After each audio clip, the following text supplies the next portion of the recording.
بل غوره صورت نه دی معلوم دی کې الله سبحانه وتعالی د سړي د عقیدې اصلاح کوي شیخ الاسلام حافظ ابن القیم رحمت الله علیه فرمایي چې د فاتحې په علوم یو سړی پوه شي وی د الله سبحانه وتعالی علم ته حیران شي ډیر لوی سمندر الله سبحانه وتعالی په دې سورۃ الفاتحه کې راجمع کړی دی اهل علم وی چې د دې ټول قرآن د علوم په سورۃ الفاتحه کې راجمع دي او د سورۃ الفاتحه د علوم د بسم الله په دې با کې راجمع دي سو کوئی د سورۃ الفاتحه علوم په ایاک نعبد و ایاک نستعین کې دي او د ایاک نعبد و ایاک نستعین علوم په با د بسم الله کې دي او ګوره دا یاد ساته دا قرآن الله د خپل علم د ښکارا کولو د پاره نه دی رالیږلی دې ټکي ته سوچو کې الله سبحانه وتعالی مونږ ته دا نه ښیي چې زه تاسو ته خپل علم وښیم چې زما څومره لوی علم دی بلکې دا یې زمونږ د اصلاح د پاره رالیږلی دی که دې باندې الله سبحانه وتعالی د خپل علم زور کړی وی او خپل علم یې پکې راجمع کړی وی انسانان به په دې باندې نه پوهېدل ځکه د هغه خو داسې علوم دی چې هر نبي د هغه علم ته ګوته په خوله دی دا یقیني خبره ده نو دا د بلاغت او فصاحت د پاره هم نه دی راغلی اگر چې فصاحت بلاغت پکې شته قرآن د تنافر نه د غرابت نه د مخالفت القیاس نه بالکل پاک کتاب دی که کلام وی او که کلمه وی کلمې هم فصیح دي کلام هم فصیح دی متکلم فصیح دے رب العالمین نو پدې کې الله سبحانه وتعالی د خپل بندگانو سره جوړ برابرۍ الحمدلله دې ته وی دعوه د سورۃ الفاتحه تاسو تمویلو یو سړی دعوو کی دعوه په دلایل مضبوطیږي اول به د دلایل نه مخ کې په دعوه ډېر سوچ کې که دا مناظرو کې دا عالمان کله مناظره کوي نو دعوه جدا رز باندې ولیکي چې سوچ فکر سره د دلایلو ټیم کې سړي له کله کله غوسه ورځي د دعوې ټیم کې چاته غوسه نه ورځي نو دا په سړه سینه لیکل پکاري ځکه کومه دعوه چې دی وکړه دا برستو په دلایلو ثابت دی که ثابت دی نه کړه ستا دعوه باطل ده نو الله سبحانه وتعالی دعوه کې خود الحمدلله دا دعوه ده ټول صفات د الوهیت خاص الله لره دي دي کې الله سبحانه وتعالی خپل صفائی بیانې چې ګوره زه به کله انبیا غوره کوم کله به عالمانو له مقام ورکوم کله به انبیا رالیږم کله رسولان کله به اولیاء نیکې کوي ماته به رانږدې کېږي خو د دې به دا مطلب نه چې تاسو د دې انبیاو صفات زما صفات د انبیاو له ورکې نو الحمدلله دا دعوه د الله د توحید په دې وسو دلایلی درې اول دلیل رب العالمین دویم دلیل الرحمن الرحیم دریم دلیل مالک یوم الدین بیا به دې دلایل نه بعد د دې دلایل نتیجه کله کله چې دلایل ومني نو نتیجه راوځي کله کله خلق دلایل نه مني وی راځي مباهله کوي بس بیا به الله سبحانه وتعالی ته اوس پر چې الله کم سړی په غلطه دی هغه تبا کی ذکر دعوه ذکر شو دلایل په برابر رال تقریب تام وشو تقریب تام معنی دا چې دعوه د دلایل د دعوی سره برابر شي به یو سړی نه مني بس بیا الله سبحانه وتعالی ته اوس پاره ذکر شاہ ولی اللہ سے یو ځل د سورۃ الفاتحه درس وکړو د درس نه بعد یو چې اې د هندستان خلکو که د فاتحه په درس هم ستاسو شرک نه ختم شوی د ابو جهل شرک د قبر ته هم رسي ځکه فاتحه د شرک لارې بندي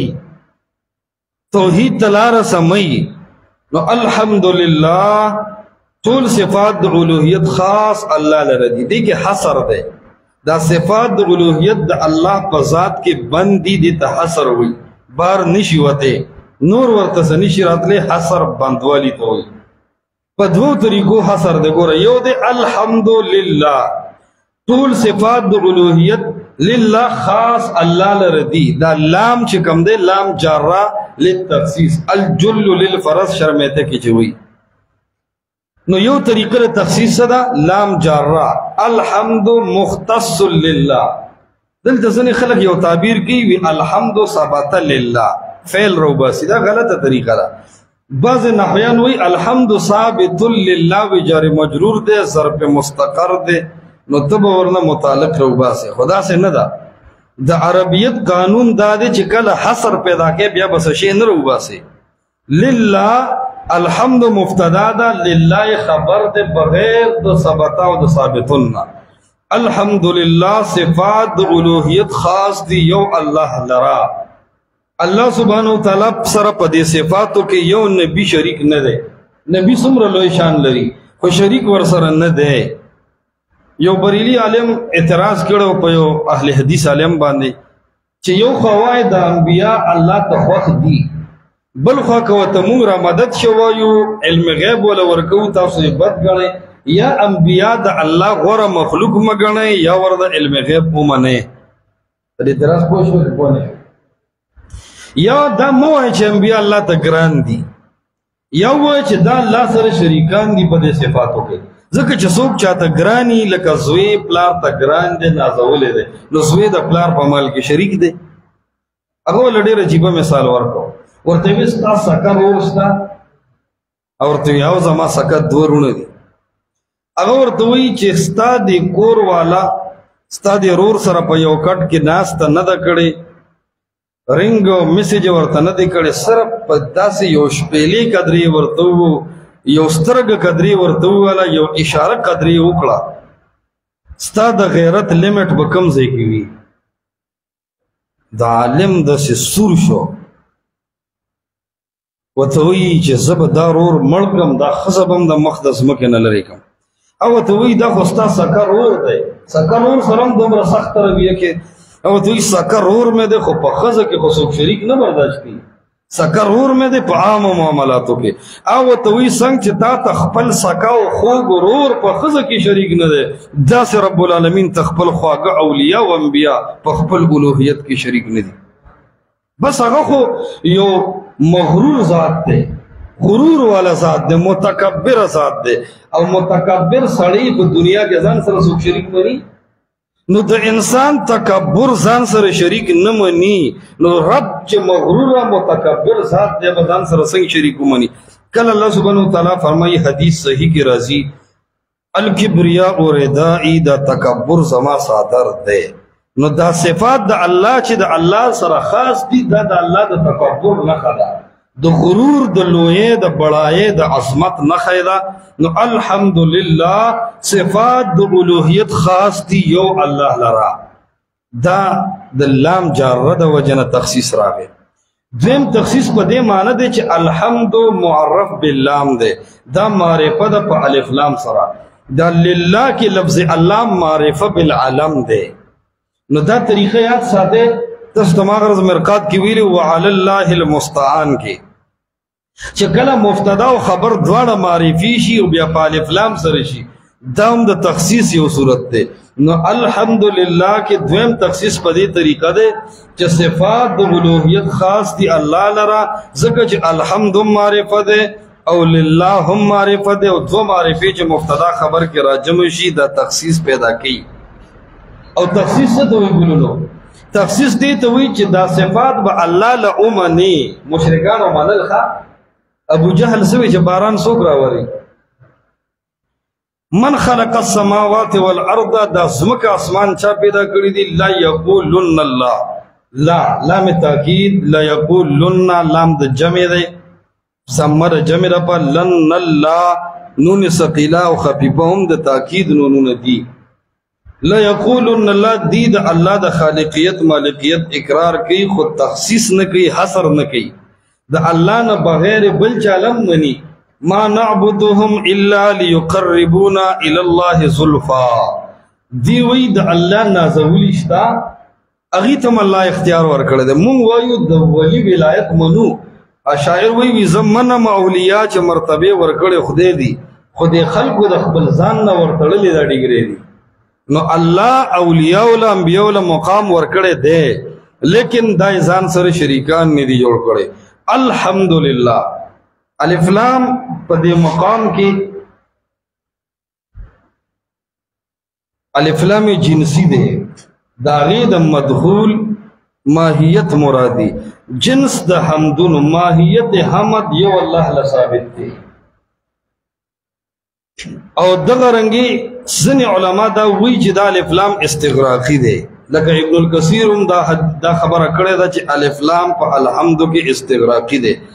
دلیل دا ذکر کړی دے اللهم لک الحمد كله ولک الملک كله. الله ټول حمدونه تعالی ردی، الله تمام بادشاہی او اختیار صرف ستا دے، بل چاله دا حمد نشتا.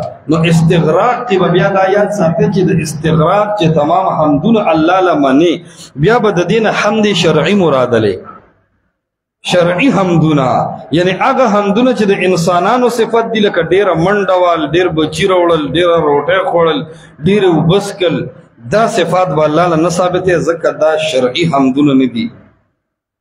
الحمدللہ تمام صفات د الوهیت خاص الله لره دي. حمد ستاینه ته وي او ګور ستاینه حمد شرعی دی ته وي چې الله لکم صفات ثابت دي کې به سره شریک نه کې. الله حاجت روا دے بل څوک به حاجت روا نه غني. الله مشکل کشا دے بل څوک به مشکل کشا نه غني. الله سبحانه و تعالی د عزت ذلت مالک دے بيد الله نه بل څوک د عزت او د ذلت مالک نه غني. دا عقیده وي د مسلمان. او الله سبحانه و تعالی با سمر صفات دی پدې کې به الله سره هیڅ شریک نه غني، نه ژوندې نه مړی، نه پیر نه فقیر، نه ونا نه ګټا، هیڅوک به الله سره شریک نه غني. الحمدللہ ټول صفات د الوهیت خاص دی یو الله لرا. الله سبحانه و تعالی سره په دې صفاتو کې بل څوک شریک نشتا. دا به د مسلمان عقیده وي. ځینې خلکو عزیر علیہ السلام الله سره شریک کړی، الله سبحانه و تعالی باغی رد کړی دی. ځینې خلکو عیسی علیہ السلام الله سبحانه و تعالی سره شریک کړی دی، الله باغی باندې رد کړی دی چې الله خو د شریکانو نه پاک دی. نو الحمدللہ تمام صفات د الوهیت خاص دی یو الله لرا او د الله حمدونه مونږ نشو بیانول ټول. پیغمبر علیہ السلام فرمایل اللهم لا احصي ثناء عليك انت كما اثنيت على نفسك. اے اللہ زبستا سا حمدونه بیان کم، تو یو مالک الاملاک ذات یو لوی بادشاہی دی دا انت کما اثنیت علی نفسک. اللہ زخپل طرف نه تعبیر نکوم ستا داس حمدونه دی پر کمی چې تو خوشاله گئی، ستا داس صفات دی تعالی داس حمدونه دی کم حمدونه چې تا ځان له بخپله منتخب کړي دي او حمدونه به هغه چې هغه الله سبحانه وتعالی قرآن حدیث کې ځان له ثابت کړي دي. لله د الله سبحانه وتعالی یو نوم دی، دې ته وایي اسم اعلان. خلق الله ته خدای وایي داسې به نه وایي، څوک ورته انګریزي کې ګاډ وایي داسې به هم نه وایي. بس د الله سبحانه وتعالی اسمان نومونه توقیفي دي، عقل له پکې دخل نشته. چې الله سبحانه وتعالی قرآن حدیث کې کوم نومونه ځان له بیان کړي دي اب ورته بیانې. ګور ځینې صفات دي د الله خلق اغیت کی تعیید. اللہ سبحانہ وتعالی یو صفت دا دے جو ثم استوى علی العرش، اللہ پا اسمانونو کی دا عرش دا پاس دے. دا دا توحید یو دا سی نوع دا چھ دیر خلق لا پا دیبان دے ندے پویا دا اغی ذہنونو تا دا اللہ دا توحید پورا محبت ندے ورغلے، نا توحید دا اسماء و دا صفاتو ندے پیجندلے. نو الحمدللہ معنی دادا چې الله سبحانه وتعالی را دا صفات ثابت دي بغیر د تشبیه د تمثيل د مخلوق نه. ګوره کتا سره چاته بوزو کو الله چرته دې نو مونږ به وایو الله د عرش د پاسه دی. الله سبحانه وتعالی چرته دی؟ عرش د پاسه دی. دا د الله صفت دی کې به الله سره نه څوک شریکه نه به ورکه تعویل کې. دغه رنګ الحمدللہ الله سبحانه وتعالی تلاس سترگی لیدل اوریدل ثابت تی دی کہ بمونگا تشبیحات و تمثیلات دا مخلوق نکو.